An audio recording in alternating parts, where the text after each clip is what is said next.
kulendi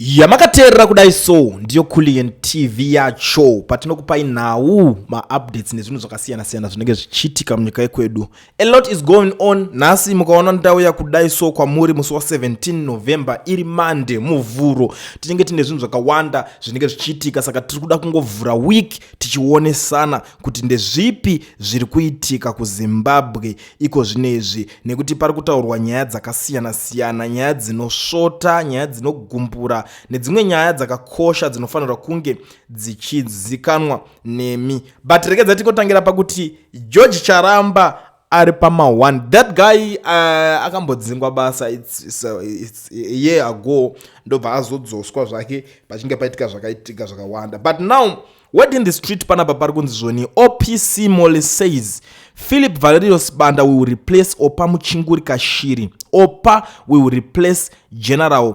Chiwenga. Jangwanda will be retired. George Charamba was fired early this year only to be brought back after a week as deputy chief secretary at large. Hanzi ayo rwendo rune makuva ere. Mnangagwa and his cabal are assigning AC Lumumba to assist Themba Mliswa to attack General Chiwenga and Jangwanda, who are no longer wanted in ZANU-PF. This faction is leaking fake documents to Mliswa, which he is using as evidence against Chiwenga and George Charamba. Saka zviri kungoreva kuti Chiwenga ari kugadzirirwa nyaya dzake dziri kubikirwa. Zvinhu zvazvitange nhasi.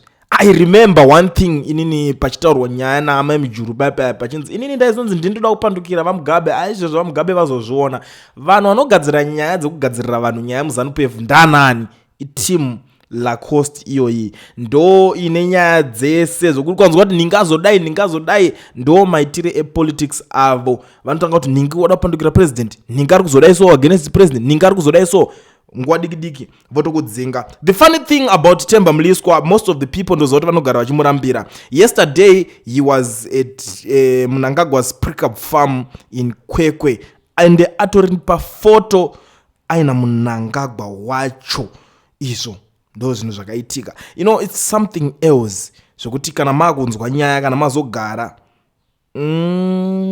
unongofunga kuti vakomana vacho vanenge vachinyeberwa, because unongoona kuti ningadai so ningi munenge munomunyeberawo imimi, because how come kuti iye anozoningina ari ngotaurawo zvinhu semunhuwo freedom of expression, munhu wese ane freedom of speech kuZimbabwe, and iwo atori manyepo. kuZimbabwe hakuna inonzi freedom of speech, because ukadata freedom of speech unozoshaya freedom after speech unless kana ukangozvipirawo kungodedzera kuti inini chero zvazvaita kufa kana kusafa, kufa kana kuti kufenda, unongoti chero kuchawira tsvimbo nodehwe. Hapana inenge yakanyanya inenge ichiitika. Tobva tauya pana vanhu vezesa. Vanhu vezesa please itaiwo plan kukambozuma. Ndanzwa nyaya yacho iyoyo iri kurwadza vanhu zvisingaite. Panonzi there is serious problem happening in Kambozuma involving residents and ZESA officials. The electricity had a small fault and ZESA only came to fix it after 1 week.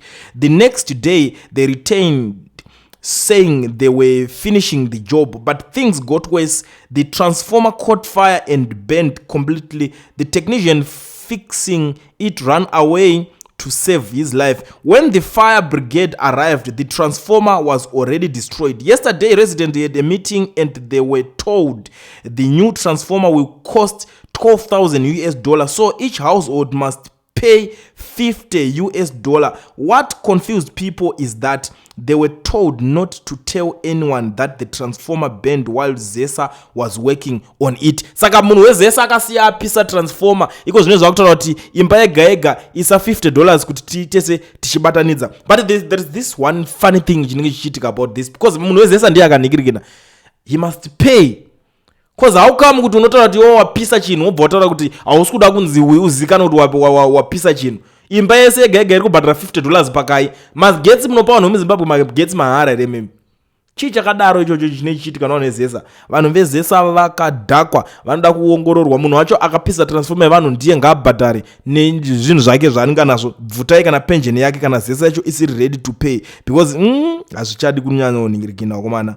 Hazvichadi kuswera muchiita zvinhu zvisina nebasa rese. Zvakubohwa izvi. Every time munongodzwa kuti magetsi akangonzi transformer yatotsva otoziva kuti muchatomaona kana after 6 months chichakadaro ichocho imba yega $50 muri kuvapawo magetsi acho mahare because dai marumboitawo kana dhiri nawo kuti pamuchatama 50-50 tombokupaiwo magetsi kana emwedzi imba yega but hakuna zvakadaro magetsi acho ari kujuswa saka zvinobatsira chii kuti magetsi acho ndeekujusa obvonzi ekujusa futi iwayo mobhadhara $50 paimba yega iyo kana zese yacho yakabhuroka ngainonotora zvimbadzo simple right tobva taenda pane nyaya yaJim Kunaka. Mr. Jim Kunaka, I think vanhu vakawanda munovaziva. Ana Jim Kunaka vakarova vanhu kuna 2008 kwekwe. Ana Jim Kunaka ndo vanhu vainetsa muZANU-PF vaishanda nekuzhagadza vanhu vachiti vamugabe muoffice kana muchiri kurangarira zvemazuva acho. Munhu wokuti haasi munhu wake wechishiri-shiri. I know kuti vanhu vakawanda vakazotanga kunyonyoda kumunzwira tsitsi. Vanozwa Jim Kunaka akuzonzwa iso, Jim Kunaka akuzodidi.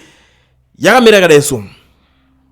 Political activist Jim Kunaka appeared before the Arraignment Magistrates Court over the weekend, facing charges of inciting public violence. Kunaka, who was not asked to plea, appeared before Provincial Magistrate Mrs. Sharon Rakafa. The state opposed bail and he was remanded in custody until tomorrow for a full bail hearing. According to prosecutor Mrs. Dzidzai Josiah Kunaka, along with accomplices already on remand and others still at large, allegedly conspired to incite the public to participate in an unlawful gathering. The gathering was scheduled for October 17, 2025 at Robert Gabriel Mugabe Square in Harare and another in Mutare. So I think the same nigirigini iyi kutaurwa ndo iya yekunetserwa vanhu iyo yekwageza futi iyo but inyaya yacho kuZimbabwe ukangovengwa nongonongonzonga part of the demonstration, but there is this thing chiri kundirwadza up to now pane nyaya yavo yemademonstration. Kana ziri nyaya dzavo dzana Jim Kunaka ana Jim Kunaka vana veZANU-PF and andimbofenda kanzwira. I will never feel sorry for those guys, honestly speaking. Why? Because kune vanhu vakaita sana Tsenengamba vakazobuda kutaura kuti ini ndadzoka kumusha akutotora mafoto ana Mnangagwa handinombobhaiza mudhara chichi. So I don't trust these guys because what I suspect is vanogona kunge vakatotumwa kuti vaende kunopedza munhu wese achiri nepfungwa dzeopposition muZimbabwe, munhu wese achiri nepfungwa yekuda kubuda achitaura kuti ZANU-PF ngaibve, vanouya vobatsirana nemi ipapo. Like there's this other guy uyo muCIO umwe so akasungwa pamwe chete nevakomana maoveterani ana baba mudiwa namapango mapengo ana honorable Chagwiza, the likes of ana madzibaba Shanduko was part of the team. Akasungwa pamwe chete nevanhu ivavo handidi, but iye akatozonzi panguva diki vasungwa vari 11 takangonzwa kwasungwa 10. Iye akatoswera atobuda akutonzenda kuBotswana akutonotsvaga munhu mumwe wekuita se wekunonyudzisa ikoko. The next thing ari kunzi akapedza ipapo ndiaenza achada kunoenda nekuSouth Africa ombopfura achitsvaga DJ Hall Cape Town akudzoka obva pfura achitsvaga Kuliend kwa anowanika kwacho ikoko.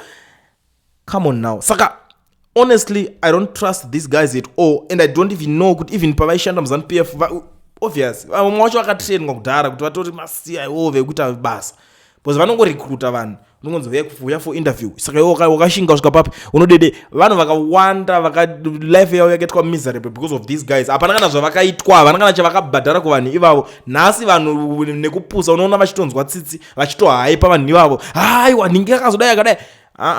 Tirikungoti is high time yekuti those guys they must face their music, ngavapedzerane nepolitical party yavo yeZANU-PF. Ukarohwa mambama kuZANU-PF ikapedzerana ikoko wangofana nemwana arohwa nababa vake haumhanyire kunext door kutaura kuti baba vangu vazondirova. Hatina kana help yatinokwanisa kunge tichipa kune vanhu vakadaro ivavo vakaita sana Jim Kunaka. Ndatopedza nemi handisida kutaura zvinhu zvakawanda. Regedza ndigara ndangokuziisa izvo ndakuzivisa because handina nguva yekuswera ndichiexplaina zvizhinji. Kana uchingori muSouth Africa uchida kuregisterwa company obva vhurwa FNB business account usina work permit kana kuti study permit zviri easy mazuva ano. Pane company inonzi Education Research inotungamirirwa nana Mukoma Owen, big company. Hapana need kuswera uchienda futi kwavari kumaoffices avo unless kana une mari yacho yekutravela unongotaura navo panhamba dzavo idzodzidzivo wodirectwa kumaoffices wonoitirwa, but zviri simple ndezvekuti unongotora nhamba dzavo wovafonera. Nyasai kutarisa nhamba idzo dziri paflyers, rovai screenshot mutore nhamba idzo mubatsirwe zvinhu izvozvo. No work permit, no problem. Education Research is the solution. Chero uri garden boy unokwanisa kutoregister company ukatoita garden services company yako ukatopedzisira even kana mari dzimwe dzemadhiri mamwe unongochiitawo dzinenge dzichipindawo nemaakaunti imomo uri security guard.